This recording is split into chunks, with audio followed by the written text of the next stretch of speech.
Hey, hi everyone. Thanks for joining another video here. So this video is not related to AI. So here we are going to discuss about business actually, and the topic today is trading with other people's money. This article is written by Nitin Kamath, the CEO and founder of Zerodha, and I found it very interesting, and I would summarize this and share it with you guys, so that this would be very useful for you, and it would help you to understand this topic very quickly. So going into the depth of this particular article, it talks about how you can trade with other people's money and what are the legal ways or permissible ways to do that. And yeah, so the ideal way a trader increases his capital is by getting profits and reinvesting those profits into trading again, and that's how he increases his capital, but that would take a good amount of time. So in order to reduce that time, we could borrow money from certain entities, and yeah, and manage money for them. So that's another business model basically. And yeah, so this article talks about what are the different legal permissible ways of setting up organizations structures to manage other people's money, and within the regulatory framework, and what is the regulatory framework which exists in India to do that. Okay, so it says that the legally permissible ways for registering with SEBI are AMC, which is an asset management company, PMS, which is a portfolio management company, and AF, which is an alternate investment fund or a hedge fund, and RIA is Research Investment Advisor. Okay, so these are the four organizational structures or individual skills that you need to possess to manage other people's money in legally permissible ways. And it talks about not only the organizational structures that are permissible, but it also talks about what is the regulatory framework within India to manage such organizations basically. So the first structure is asset management company, or it's called mutual fund in India, and you need to have an asset management license to set up a mutual fund in India. And mutual funds are popular vehicles to manage other people's money, and but setting up it is very tough. You need to have a net worth of 50 crores, and that's just a start. And there are a lot of guidelines on how to run a mutual fund, and what for fund manager, how to construct a portfolio, and what it doesn't allow much freedom also there, and the leverage is also limited there. Intraday trading is not allowed within the mutual funds, and F&O can be used, but only to hedge. Okay, so since these mutual funds are the most regulated equity products, they can accept customers with small investment as rupees 100 also. And these companies typically charge a percentage of the assets under management. Okay, which is typically like 2 to 3% they charge, uh, or less than that also, depending on the mutual fund. And there are a lot of mutual funds available in India, and this is very popular organizational structure and investment vehicle which manages other people's money.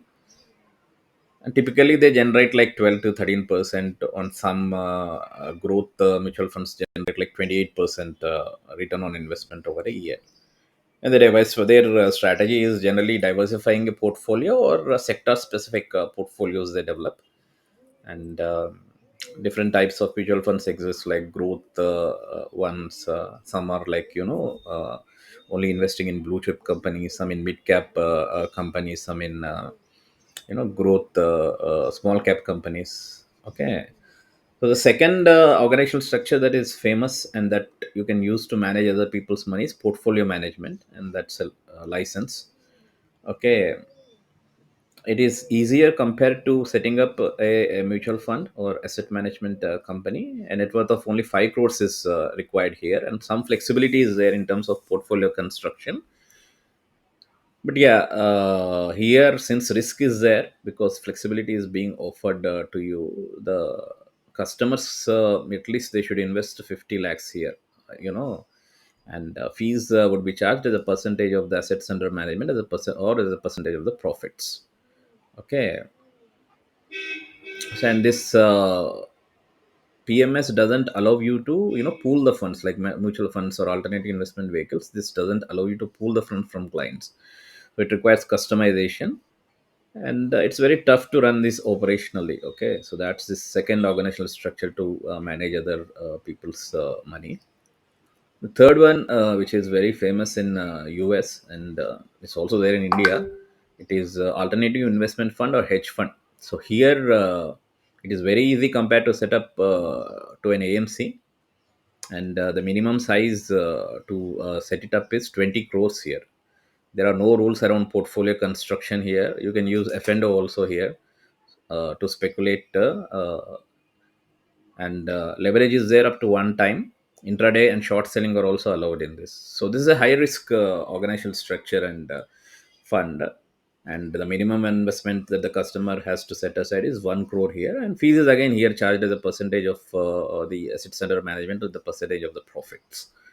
Okay, so these are the three organizational structures. The fourth one is, individual, who is a registered individual investment advisor. So this is like a SEBI registered guy, and what he will do is he will collect fees. He doesn't do investment. He only does advise. Okay, and customer needs to execute those trades, and the minimum capital requirement is only 5 lakhs for this. And what he does is he typically charges fees as a fixed rate of the assets under management. Okay, and profit sharing is not allowed here. Only a fixed percentage of assets under management is done here. This article talks about a lot of blacks and gray ways also, which I think I'll skip that. That's not that important.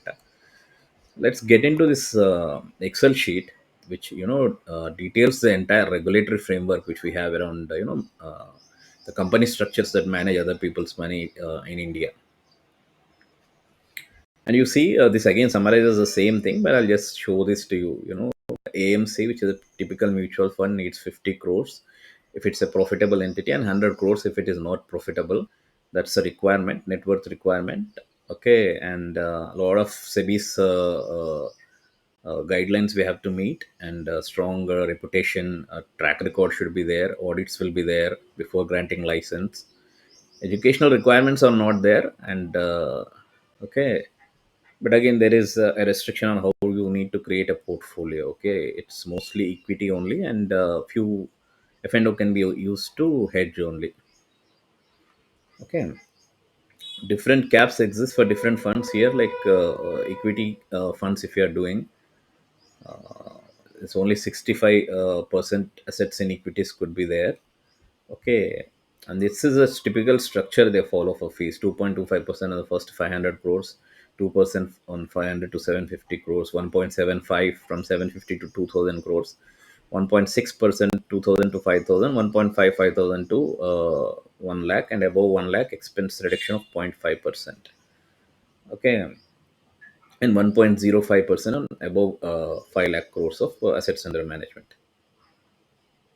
Okay, so this is their fees and the net worth, and even customer with 100 rupees also can invest in mutual funds. Okay, five types of categories of mutual funds exist, or asset management companies exist: the equity scheme ones, debt scheme ones, hybrid scheme ones, solution oriented schemes, and other schemes. Leverage is not allowed here. F&O is only used for hedging. Okay, and each AMC is allowed to have only one fund in each of the categories. Those five categories, only one fund could be there, and that should be specified by SEBI. Okay.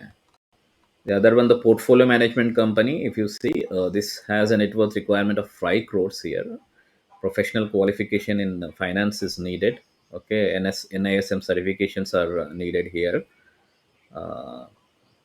5 years experience in securities market is needed, with 2 years in portfolio management. And here again, as a percentage of assets under management or profits, whichever you can take it, up to 0.5% of assets under management is the fees can be charged. Exit load up to 3% and 2% and 1% in first, second, third year can be charged, and no exit load after that. So minimum client size is 50 lakhs here. Okay. And again here also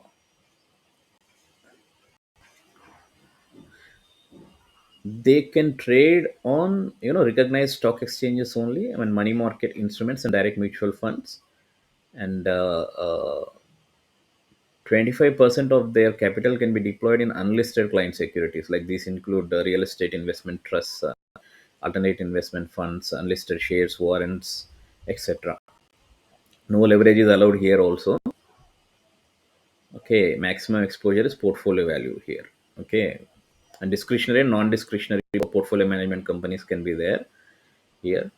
Non-discretionary PMS may pool client assets, but discretionary PMS required to segregate securities at a client level and take into account client preferences. Okay. Third one is AF, alternate investment fund or hedge fund here. Minimum 20 crores you need to set this up. No educational qualifications are there. Uh, they just need to meet, sponsors need to meet SEBI's criteria for having experience in the capital markets, and no moral turpitude incidents should be there. Okay. No fee restrictions are there here. It is as per the agreement between client and the hedge fund. Minimum 1 crore is the client size here. So client minimum 1 crore client only can be accepted here. And these hedge funds can invest in unlisted companies. They can do F&O or derivatives trading, structured products trading. Okay, debt liquid funds, commodities also they can do. Cap of 10% of investable funds in one investee company they can do. Overseas investments is allowed up to a cap of 25% of the investable funds. Yeah, leverage is allowed up to two times the total fund net asset value, and this total leverage levels need to be reported to SEBI regularly.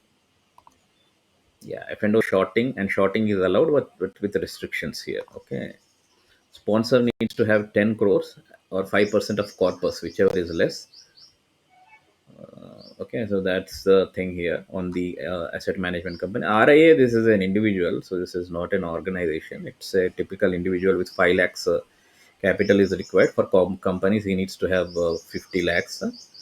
Uh, Individuals with RIAs with 150, more than 150 clients are managed. They have to convert their they have to form a corporate structure and have 50 lakhs of worth. Okay, they need to typically have a finance degree. CFA is good if it is there. 5 years of experience in portfolio management and as principal advisor, and 2 years in financial products, portfolio management, etc. Yeah, the fee is collected to be from the customer. Only 2.5% of assets under management is a fee cap, or 1.25 lakh. Okay, depending on the arrangement between RA and client. Client size, there is no restriction. RAs they can't trade, okay, on behalf of the customer. They can only give advice. Customer need to execute their trades. Leverage, that's not relevant here. They can give any advice. Offender advice also they can give, and clients have to execute those. Since 2021, there is a mandatory segregation of advisor and distributor activities at the client level to avoid conflict of interest. And RIS above 50 need to meet the educational qualifications and need to have relevant NISM certifications. Okay. So one more thing that's very important here is other than these three organizational structures of having AMC, PMS, or hedge fund, and being an RIA, LLP can't be formed with the intention of trading other people's capital. And it is clearly saying that the as per the Ministry of Corporate Affairs, a private company, public company, if they are doing getting revenues more than 50% from trading, then they are considered as NBFC, non-banking financial corporation, and they need to register with RBA. Okay, and LLP for the purpose of only investing and trading is not allowed. So that's it, guys. So this is the regulatory framework of trading. Not only the regulatory framework, but the organizational structures that exist within our country, India, for trading with other people's money, and what are the rules and regulations surrounding those organizational structures. Okay, that's it for today. Thank you everyone for joining the call.